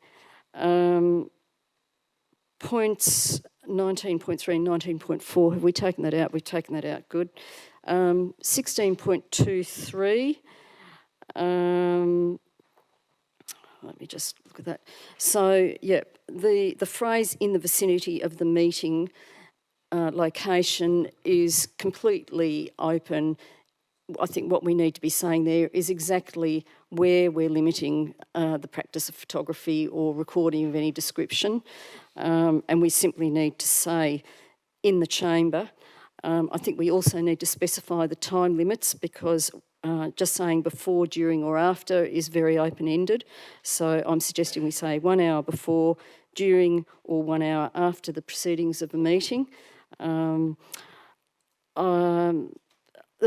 also note that I checked with state and federal parliaments and that's basically consistent with parliamentary practice that nobody is allowed to, in fact, nobody's allowed to take cameras or recording devices of any type into the galleries at Parliament.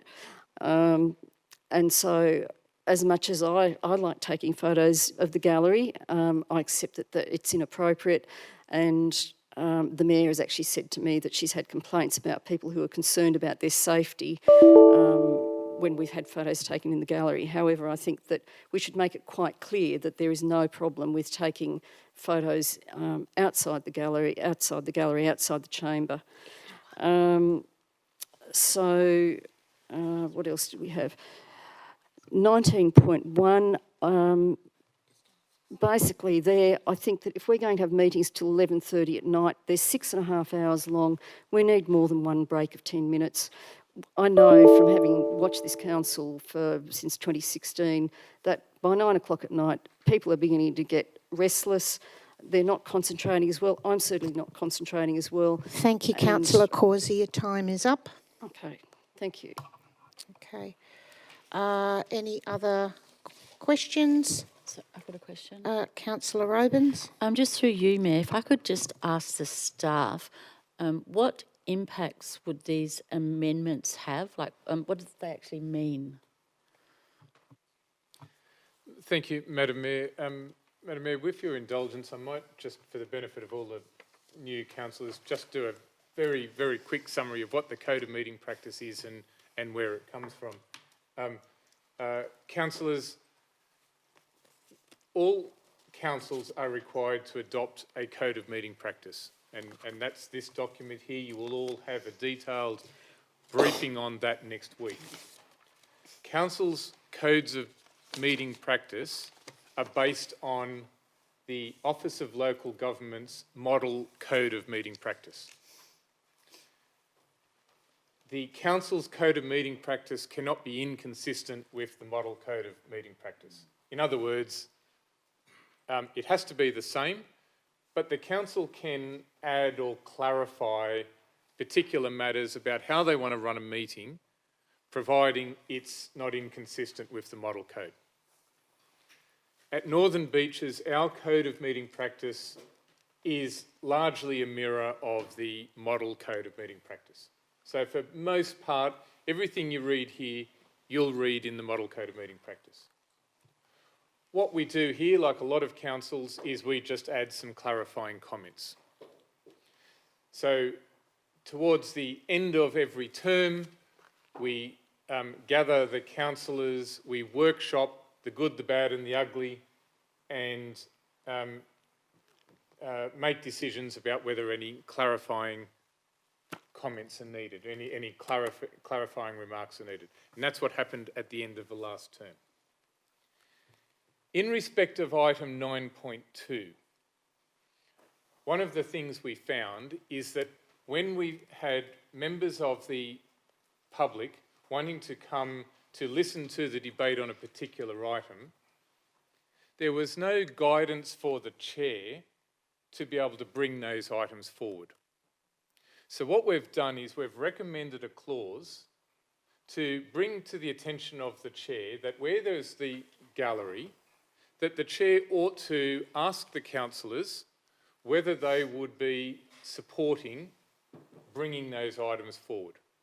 Councillor Causey is correct. It's not necessary. You can do it anyway. It's just providing that guidance for you.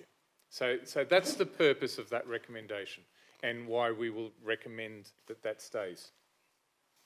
In respect of 16.23, the photography, another thing we found was there were some occasions immediately before the Mayor opened the meeting that photos were being taken.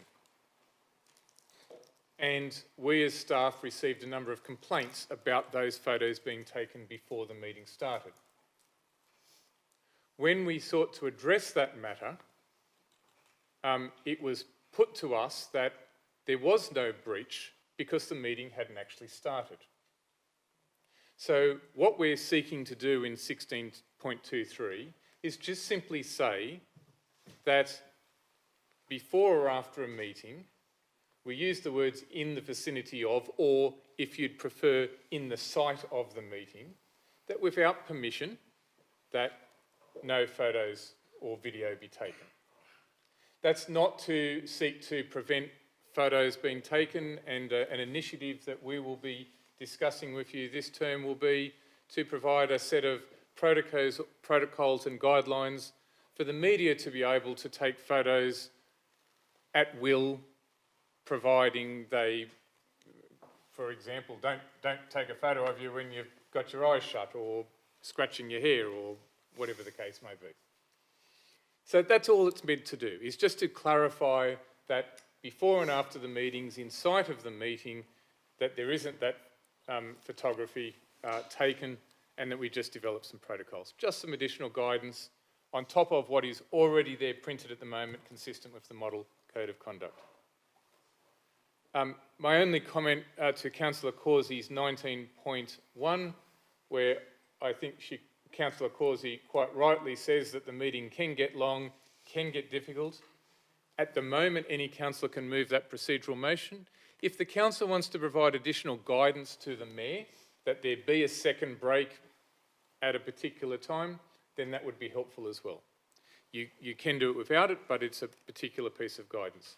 So I guess, Madam Mayor, in summary to all of that, and with all respect to you, Councillor Causey, we would say that it would be important to keep 9.2 to provide guidance to the Mayor, so to not adopt that amendment. To simply clarify that in respect of photography that in sight of a meeting before and after is also out of bounds without approval.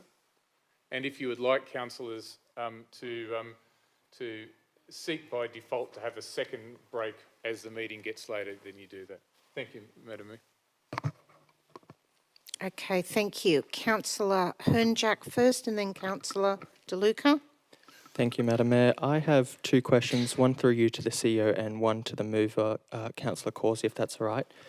Could the CEO, just for the benefit of the other councillors, confirm that as the amendments stand now, it doesn't remove any required stipulations for the Code of Conduct, Code of Meeting Practice? Thank you.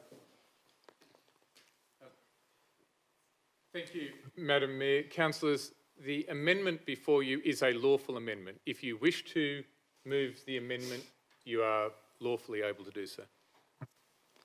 Thank you. And my question to Councillor Causey, following the clarification from the CEO, would you be willing to remove point A, 2A 9.2 regarding the bringing forward of business? I would like to ask the CEO a question before I responded to that.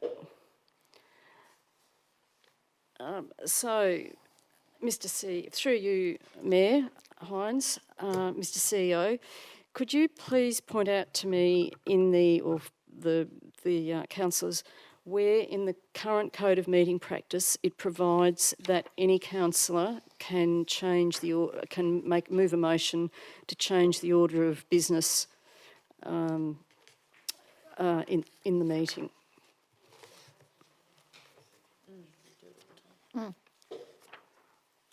Through the CEO, through to Ms Loveridge, I'm gathering we don't have to think back too far to councillors rearranging our agendas.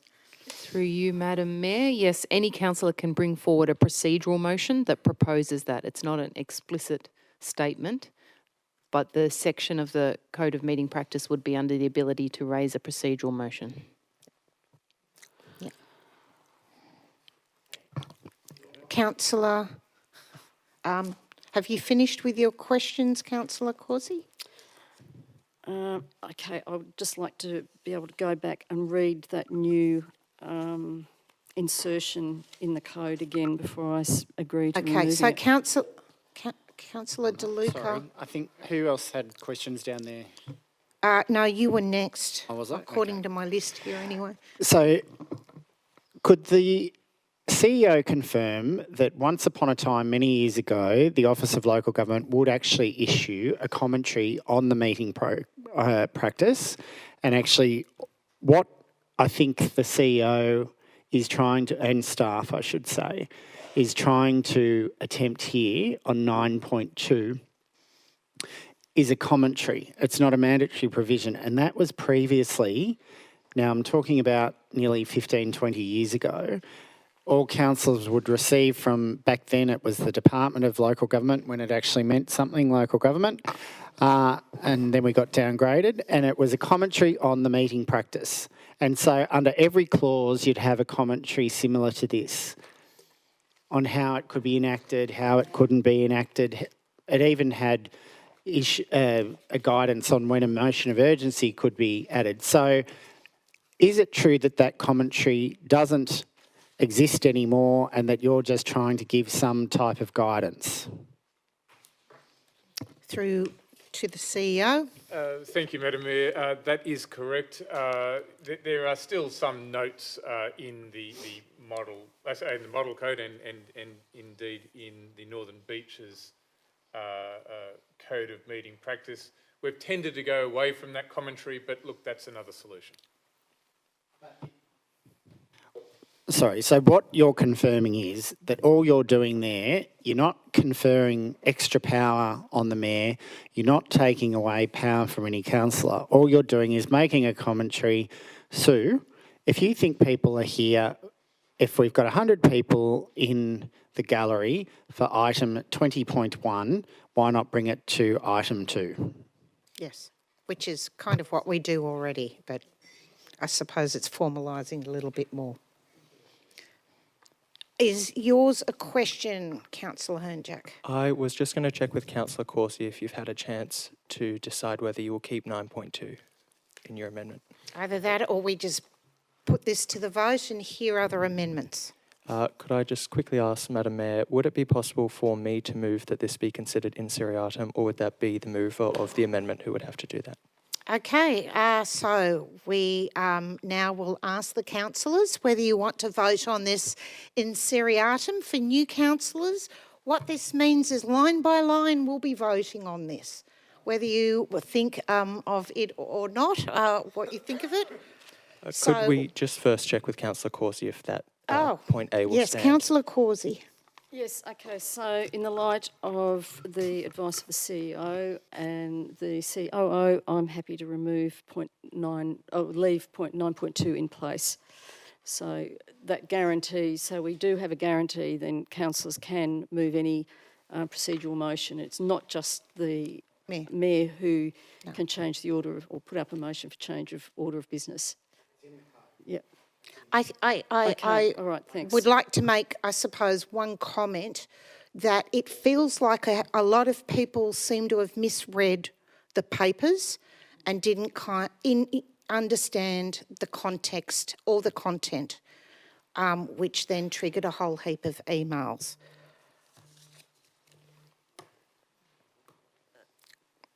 Sorry, I'd like to make a point of order regarding that, is that there is nothing in this section that refers to the fact that any ordinary councillor can make a procedural motion. And so as a second-term councillor, I wasn't aware of that. And I'm sure that the new councillors wouldn't be either. So thank you for your comment, Councillor Corsi, but I don't think we have to, any of us who are on council for more than a term, and even the last term, can remember the amount of times that procedural motions were made because of many people in the audience, which is exactly what this is all about, is about trying to be helpful to the people in the audience and giving them a point that they don't stay tonight. We were always worried about how late people were staying, so we were moving our agendas around to make sure that those that were in the audience were heard first, is my recollection anyway. Councillor Hernjack. So I see in the running minutes we have removed 9.2, is that correct, Councillor Corsi? All right, in that case, I will still proceed with in seriatim, and if it's appropriate, I will also foreshadow an amendment if this does not succeed. Okay, so we will now, so this is a procedural motion? Sorry, before that procedural motion is put, could I just ask a question?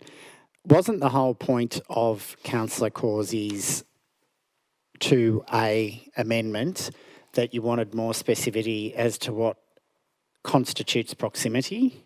So therefore, why don't you just say indoor, inside the building? Or am I completely off? I believe that's because it 16.23, Councillor De Luca.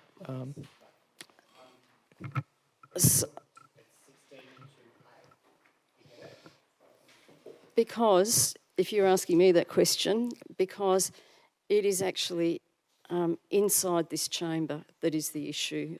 So if you go to Parliament, you can take photos while Parliament is sitting outside the chamber. And I cannot see why the public should not be able to take photos in areas of this building that are public when a meeting is sitting now. And I think it's very unlikely that situations are going to arise, but I simply think we should be specific about what we're doing. And the issue at hand here is that we don't want to have photos in the chamber. So I can't see why we wouldn't simply use that language and be specific about it. Okay, so we are now apparently going to vote on whether we are voting in seriatim. Is that correct? Yes, that's correct, Madam Mayor. Okay, so we need a seconder for that.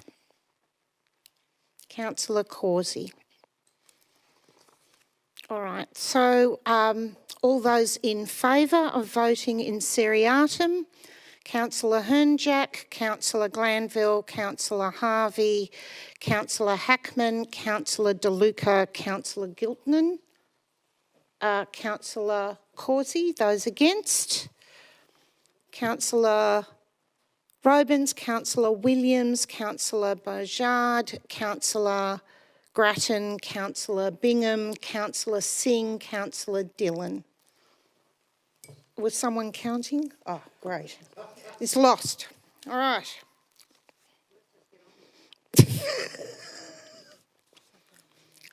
All right, we have, I think, one more amendment. We've got to put this to the vote.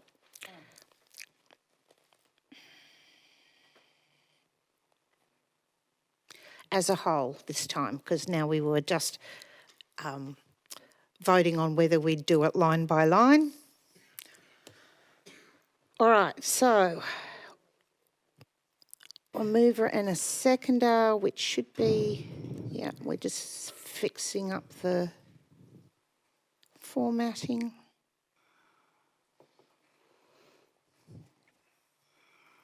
Before we vote, Madam Mayor, could I please ask a question? No, we're beyond that now. Okay. Once you call a division, too late. All right. All those in favour, please raise your hands. Councillor Hernjack, Councillor Glanville, Councillor Harvey, Councillor Causey. All those against? Councillor Robins, Councillor Williams, Councillor Hackman, Councillor Bojard, Councillor Grattan, Councillor Bingham, Councillor DeLuca, Councillor Gilton, Councillor Singh, Councillor Dillon. Declare that lost.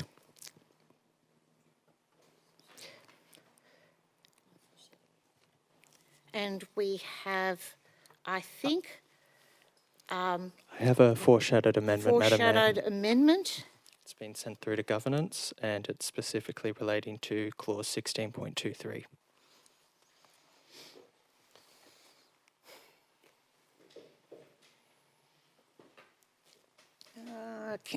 Seconded by Councillor Robins.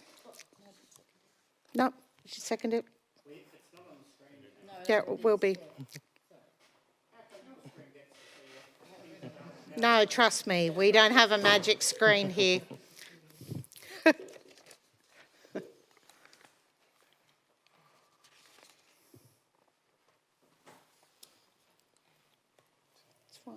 Sorry.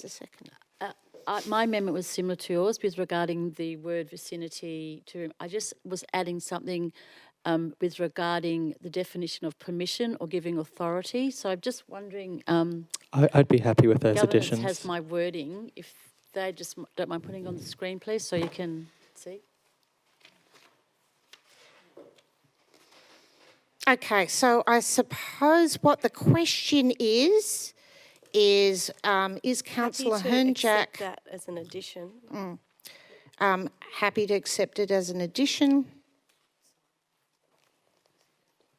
So point B would be the bit about the seeking how the permission or authority, the process of with regarding. In the meantime, Madam Mayor, would I be able to start speaking to this amendment? Please do. Okay, thank you. Thank you, Councillor Hernjack. So my main concern with 16.23 was regarding the interpretation of vicinity. I was just worried that it could be defined as, say, the car park, or it could be as narrow as 1 metre outside the front door. So what I've done is I've included specific reference to the council chamber being the vicinity, and I've removed before, after, and vicinity. My understanding is that recording shouldn't be allowed during the meeting. Of course, it's live streamed, but before and after, I think there should still be the possibility for people in the gallery to take photos since it won't be online. Sounds nice and clear. And so my amendment... Your addition? My addition, beg your pardon. My addition, if Ms Lovett could just explain clearly what the authorisation requires. And I don't think the note can be deleted, the last part, because to your point with regarding definition of vicinity. Thank you, Deputy Mayor Robins. And would I be able to ask you, would you also be willing to remove reference to before and after, as I have in my amendment, and it would remain during the proceedings of a meeting of the council? Sure. Thank you. I'm happy with that addition to the amendment. Thank you. Great. Excellent.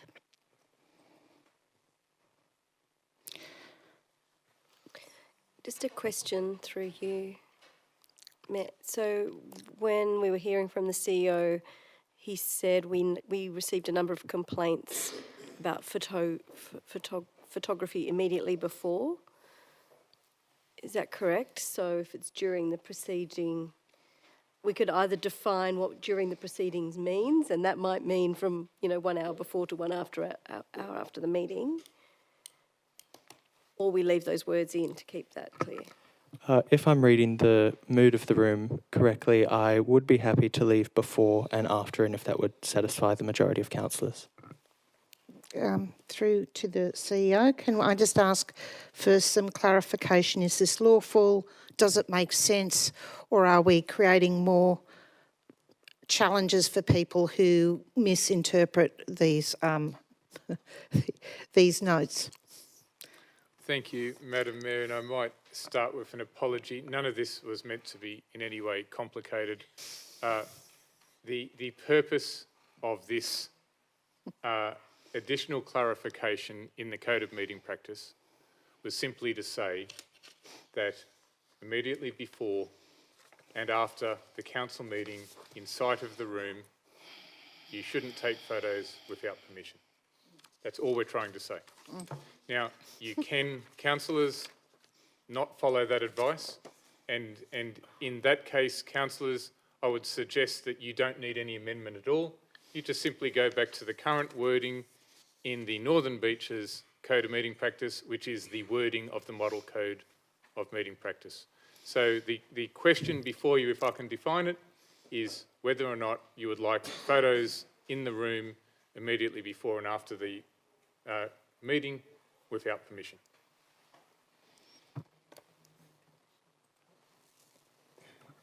Okay, so as the mover and the seconder, Councillor Hern-Jack, have you got anything more I might. to thought? Sorry, we've got a question. Oh. They're the mover and seconder. Oh, sorry. I just raised the issue of privacy, and a number of people have said to me that they're concerned about privacy issues and that they do not want to be filmed or photographed, and they just because they may happen to be in the vicinity or in the building at the time that they get caught in the photographs, and I think that's very important. Just one thing I can add to that. Also, just Councillor Hern-Jack. Right. Just one other thing. As an example of why we need that grace period, when, as an example, we were dealing with granting of funds for the women's refuges. Now, some of those women would be under protection orders, so they particularly would not want photographs which could reveal their location. And that was before the meeting, and they were also here after. Thank you, Madam Mayor. I am happy to leave before and after, and I might just ask Deputy Mayor Robins if you think it's worth defining the immediately, say 5 minutes, or if you think it's fine as is. A decision needs to be made, Councillor Robins. She's not in that metric column. You told me that once. So we're actually going to be saying like 5 minutes before the meeting, or is that? No, it's not long enough. No. It's getting an hour before and an hour after. No, my intent is that the gallery is asked permission, that a photo is going to be taken, full stop, because of a whole range of reasons, in particular the ones Councillor De Luca. So even if people were here at 5:30, the questions should still be asked, authority sought. So that's where I'm coming from. So the timeframes is not actually part of what I'm trying to say. The authorisation is sought correctly, whether it be a resolution from the councillor or permission is sought also. It's just what I want. No worries, Councillor Robins. In that case, I will leave it as immediately before, or after. Thank you. Okay, so we have consensus? Councillor Causey. Okay, so I actually think that the authorisation just muddles the issue. I think that either we have a clear rule that we don't have photography in the chamber. The CEO has the ability under the code to make a decision about it, whether or not it goes ahead. There may be people who aren't prepared to speak up. If we do have people who, for a matter of safety, don't want to be photographed, they may not be prepared to speak up and say that they don't want to be photographed. And so I think that we should either be clear that we aren't going to have photography, or we leave it to the CEO to make a decision on the day. We just go into Okay, fors can and I, against. so can I just move something for a moment? Councillor Hernjack, your amendment, your seconder is Councillor Robins. Can I just sort that out first? Right, there's a few things I'd like to possibly mention. Councillor De Luca, would you like to make is it a question or comment? Just that we were losing, I think, track. Yes. So originally it was accepted as an addition. Now it's being rejected as an addition. So it's being put as an amendment. Yes? Okay. So can I just suggest, for the purpose of getting on with the meeting, we've heard from Councillor Causey. Could perhaps Councillor Hernjack speak to his motion? And then Councillor Robins, and then we put it to the vote unless there's anyone desperately wanting to speak. Thank you. Councillor De Luca, that's where I was aiming. All right. Councillor Hernjack, as the mover, please. I will simply finish off by saying I'm happy with the amendment as it stands. My concerns regarding the ambiguity of vicinity have been rectified, and I believe that Councillor Robins' addition of authorisation goes to further clarify it. So I would encourage all councillors to support this amendment. Thank you. Thank you.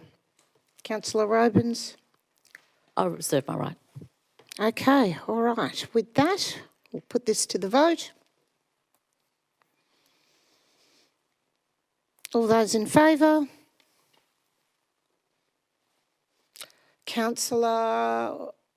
Myself, Councillor Robins, Councillor Williams, Councillor Hernjack, Councillor Hackman, Councillor Bajard, Councillor Glanville, Councillor Harvey, Councillor De Luca, Councillor Giltman, Councillor Singh, Councillor Dillon, and those against is Councillor Grattan, Councillor Bingham, and Councillor Causey.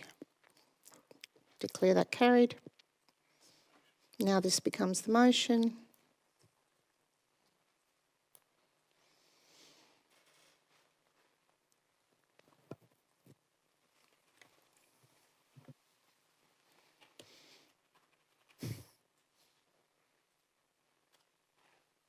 All right, okay. We'll put this to the vote. Oh, the question mark keeps coming up. Why is that? Even the computer's having a bit of an issue tonight. And we need to renumber. All right. Are we ready? All those for? Councillor Williams, Councillor Hernjack, Councillor Hackman, Councillor Glanville, Councillor Harvey, Councillor Grattan. Sorry, Councillor Bojard's decided to put his hand up. Councillor Bingham, Councillor De Luca, Councillor Gilton, Councillor Singh, Councillor Dillon. Those against? Councillor Causey. Declared that carried. Thank you very much. So, councillors, is there any other topics, or is that the last one for the night? Councillors, I would like to invite whoever's left to probably enjoy a little bit of birthday cake, as our brand new Deputy Mayor has a birthday today, and there's a bit of birthday cake. We will bring it out to the audience for you. That concludes business for this evening, and declare the meeting closed at 8:29 p.m. Congratulations, councillors. You're very